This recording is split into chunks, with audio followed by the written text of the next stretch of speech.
ആദ്യമായിട്ട് ഈ ഒരു വെബ്സൈറ്റിലേക്ക് എൻട്രി ചെയ്യാൻ പോണേ. ഞാൻ കഴിഞ്ഞ വീഡിയോയിൽ പറഞ്ഞ പോലെ നമുക്ക് വളരെ ഈസി ആയിട്ട് നമുക്ക് ഇ ഹെൽത്തിന്റെ വെബ്സൈറ്റിലേക്ക് കയറാം. അപ്പൊ നമുക്കത് നേരെ പോവാം. ഇതിൽ ഇ ഹെൽത്ത് കേരള എന്ന് സെർച്ച് ചെയ്യാം. അപ്പൊ നമ്മൾ ആദ്യം ഗൂഗിളിൽ ഇ ഹെൽത്ത് എന്ന് പറഞ്ഞ് സെർച്ച് ചെയ്തതിനു ശേഷം ഇവിടെ ലോഗിൻ രജിസ്റ്റർ നമ്മൾ ഓൾറെഡി രജിസ്റ്റർ ചെയ്തതാണ് ഞാൻ, അതുകൊണ്ട് ഞാൻ അത് കാണിക്കില്ല, ആ പ്രൊസീജിയർ കാണിക്കില്ല. നിങ്ങൾ നിങ്ങളുടെ ആധാർ നമ്പർ വെച്ച് കൂടെ നിങ്ങളുടെ ആധാർ നമ്പർ ഉള്ള ഫോണും കയ്യിൽ വേണം. അത് ഉണ്ടെങ്കിൽ മാത്രമേ നമുക്ക് അതിലേക്ക് OTP വരുള്ളൂ. ഇപ്പൊ നമ്മളത് രജിസ്റ്റർ ചെയ്തതിനു ശേഷം നമ്മുടെ ഡീറ്റെയിൽസ് നമ്മുടെ പ്ലേസ് ഒക്കെ കൊടുത്തതിനു ശേഷം നമ്മൾ എന്ത് ചെയ്യുക, ജസ്റ്റ് ലോഗിൻ ക്ലിക്ക് ചെയ്യുക. ഇനി നമ്മൾ ഓരോ പ്രാവശ്യം അപ്പൊ ഇങ്ങനെ ഒരു വിൻഡോ ആണ് അതിൽ വരിക. ഇതിൽ നമുക്ക് ന്യൂ അപ്പോയിന്റ്മെന്റ്, നമ്മൾ ആദ്യമായിട്ടാണ് ചികിത്സയ്ക്ക് പോകുന്നത്. അപ്പൊ ഇവിടെ നിങ്ങൾക്ക് എന്റെ പേര് കാണാം. ഞാൻ ലോഗ് ഔട്ട് ചെയ്തിട്ടില്ല, അതുകൊണ്ടാണ് ആ സ്ക്രീൻ വരാത്തത്.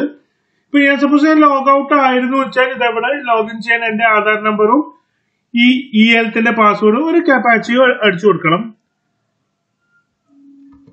ഇവിടെ ഞാൻ കപ്പാച്ച അടിച്ചു, FIIT എന്നുള്ള കപ്പാച്ച കോഡ് ഞാൻ അടിച്ചതിന് ശേഷം ഈ സ്ക്രീനിലേക്ക് വന്നു. ഞാൻ നേരത്തെ കാണിച്ചത് ഇവിടുന്ന് നമുക്കൊരു പുതിയൊരു അപ്പോയിന്റ്മെന്റ് എടുക്കണം. നമുക്ക് കോഴിക്കോട് വടകരയിലുള്ള ജനറൽ ആശുപത്രിയിൽ നമുക്കൊരു OP ടിക്കറ്റ് എടുക്കണം. നമ്മൾ എന്താ ചെയ്യാൻ നോക്കാം. ആദ്യം നമ്മൾ എന്ത് ചെയ്യാം, നമ്മുടെ കോഴിക്കോട് സെലക്ട് ചെയ്യുന്നതിന് മുമ്പ് ആദ്യം ഇതിനു മുമ്പ് കാണിച്ചെന്തോ ചോദിച്ചപ്പോൾ നോ എന്ന് പറയാം, എന്നിട്ട് പ്രൊസീഡ് കൊടുക്കുക. ഇപ്പൊ നമ്മൾ സെലക്ട് ഡിസ്ട്രിക്ട് എന്ന് പറയുമ്പോൾ നമ്മുടെ സ്വന്തം കോഴിക്കോട് എടുക്കാം. ഞാൻ കോഴിക്കോട്ടുകാരനാണ്, അത് അങ്ങനെ പറയുന്നത് കേട്ടോ. ഡിസ്ട്രിക്ട് ഹോസ്പിറ്റൽ ഉണ്ട്, ഫാമിലി ഹെൽത്ത് കെയർ ഉണ്ട്. നമ്മൾ ജില്ലാശുപത്രിയിൽ നിന്ന് കൊടുത്തു. ഇവിടെ ജില്ലാശുപത്രി വടകരയിലുള്ള ജില്ലാശുപത്രി കൊടുത്തു.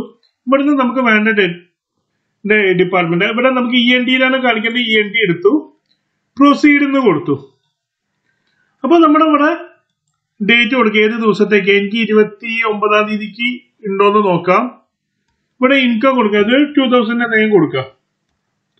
ചെക്ക് അവൈലബിലിറ്റി കൊടുത്തു കഴിഞ്ഞാൽ ആ ദിവസം നമുക്ക് 9-ന്റെയും 10-ന്റെയും ഇടയ്ക്ക്, അല്ലെങ്കിൽ 10-ന്റെയും 11-ന്റെയും ഇടയ്ക്ക് 2 സ്ലോട്ടാണ്. അപ്പൊ നമുക്ക് ക്യൂ에 നിൽക്കേണ്ട, ഒരു ഡോക്ടറെ അപ്പോയിന്റ്മെന്റ് എടുത്ത് ക്യൂവിൽ പോയി നിൽക്കേണ്ട ആവശ്യത്തിന് പകരം ജസ്റ്റ് നമ്മൾ എന്ത് ചെയ്യുക, ഈ ഒരു ടൈം കൊടുത്തു. അവിടെ ഇത്ര ഇന്ന OP നമ്പർ ആണ് ഉള്ളത് എന്ന് കാണിക്കുന്നുണ്ട്. അപ്പൊ നമുക്ക് നേരിട്ട് എന്ത് ചെയ്യാം, ഇപ്പൊ 11 മണിക്കാണ് നമുക്ക് അവിടെ എത്തേണ്ട വെച്ചാൽ നമ്മൾ 50 എന്നുള്ള OP നമ്പർ എടുത്തതിന് ശേഷം നമുക്ക് എന്ത് ചെയ്യാം, ബുക്ക് ആൻഡ് അപ്പോയിന്റ്മെന്റ് കൊടുക്കാം. ഓക്കെ, ബുക്ക് അപ്പോയിന്റ്മെന്റ് കൊടുത്തു കഴിഞ്ഞാൽ ഇത് എന്ത് ചെയ്യും, ബുക്കാവും. ഞാനിത് നിങ്ങൾക്ക് ഡെമോയ്ക്ക് കാണിക്കാൻ വേണ്ടി ചെയ്തതാണ്, അതുകൊണ്ട് തന്നെ ഞാൻ എന്ത് ചെയ്യുന്നില്ല, അത് പ്രസ് ചെയ്യുന്നില്ല. ഇല്ലെങ്കിൽ നിങ്ങൾക്ക് 50-ാം നമ്പർ OP ടിക്കറ്റ് 29/12 വടകര ജില്ലാശുപത്രിയില് ENTയില് നിങ്ങൾക്ക് അപ്പോയിന്റ്മെന്റ് കിട്ടും. ഇത് വളരെ യൂസ്ഫുൾ ആയ ടിപ്പാണ്. കാരണം വെച്ചാൽ ഇതിന്റെ ഒരു വീഡിയോ ചെയ്തപ്പോൾ 10-ൽ മേലെ കമന്റ് വന്നുകൊണ്ട് മാത്രമാണ് ഞാൻ ട്യൂട്ടോറിയൽ വീഡിയോ ചെയ്തത്, എന്റെ പ്രേക്ഷകർക്ക് വേണ്ടി ചെയ്തത്. അപ്പൊ നിങ്ങൾക്കത് വളരെ യൂസ്ഫുൾ ആവും. അറിയണോണ്ട് തന്നെ എന്ത് ചെയ്യാണ്, ഈ വീഡിയോ ഇവിടെ സൈൻ ഓഫ് ചെയ്യുന്നു. അപ്പൊ മറ്റൊരു വീഡിയോ കാണുന്നവരെ good bye, stay safe, take care.